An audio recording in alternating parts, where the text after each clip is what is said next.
I guess I'd like to hear a little more about the particular kinds of music that you and Louis were making, and how I think it's fascinating that it was related to the exact machinery that you devised for it, that building a circuit that had its own life. I've never heard such a thing before. You haven't, huh? No. Well, see, that's all straight out of cybernetics. That was not our interpretation or anything. It just was right there. I mean, he believed that equations had a life cycle of their own, and when they were gone, they were gone. And I mean, we saw it before our eyes over and over and over again. I wrote down a couple words about cybernetics. It's so amazing to me. I went to the library at UCLA. I wanted to read a little. I haven't read a word about cybernetics for a good 40 years, and it sort of disappeared. I mean, I never have heard about it in recent years. They didn't even have a copy of cybernetics in the UCLA library, which I thought was pretty amazing. So I'm going a lot by memory. And this is what I jotted down. We used many circuits from Norbert Wiener's book, Cybernetics, The Science of Control and Communication in Animals and Machines. We recorded and amplified the electronic activity and endlessly processed it. Since they were all mathematical equations, they seemed to have a kind of order and organic rightness.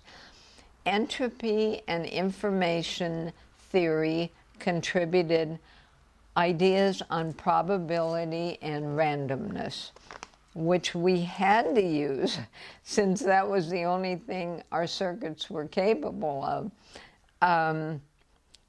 We thought of our circuits as characters in a script and used the unfolding of pitches as they came out of the circuits. We didn't control the pitches at all. The emotions which seemed to come out of the circuits, such as romance, monsters, space travel, were almost always uppermost in importance. Each circuit we built had lifespans of their own, and I just can't stress that enough because that was always amazing to me. And once they died, we never could revive them.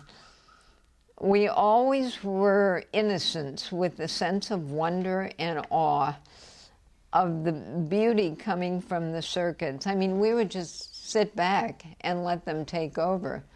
We didn't want to control them at all.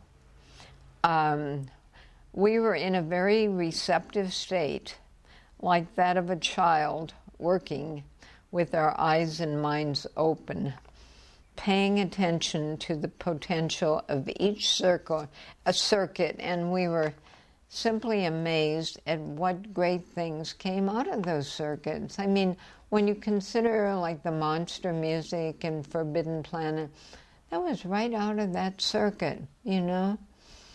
This music really came to define what the sound of a science fiction film would be like. I think it did. There was nothing before that. No, I think you're right. And why is that, do you think? As a matter of fact, I always tried to figure that out. I have an article there from Vogue magazine in the old days, and this woman wrote about how the sounds of her dreams would match the sounds of the music that she would hear in Forbidden Planet. I don't know. I only know that there was a kind of universality there with the circuits and us. I think we were just working in total togetherness. I mean, it was almost like a string quartet, the way we were working. And it was just one. And I think whatever we thought we wanted, it was there. It really came about.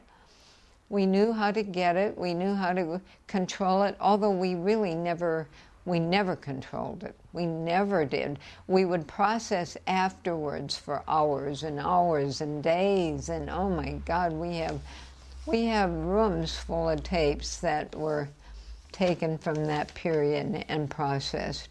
How did you come to get the contract to do those scores? Forbidden Planet in particular, Planet. but there were other films I know. Well, the avant-garde films, we were friendly with all of those artists. I mean, they were all part of our community, and it was almost a foregone conclusion that when somebody had something that required sound, we would do it. The thing, Forbidden Planet was different. We really exercised what is called chutzpah. We saw a little notice in the newspaper that Mrs. Sherry, Dory Sherry was then head of MGM, that she, who was quite a well-known artist, was giving an art show. And we decided we just had to go and crash that show and see if we couldn't talk to Dory Sherry. And Louis knew immediately which one was Dory Sherry. He said, he has to be that man standing off in the background who is very kind of almost shy and not pushy at all. So we went up to this guy, and of course it was him. And we started, he asked us, what do we do?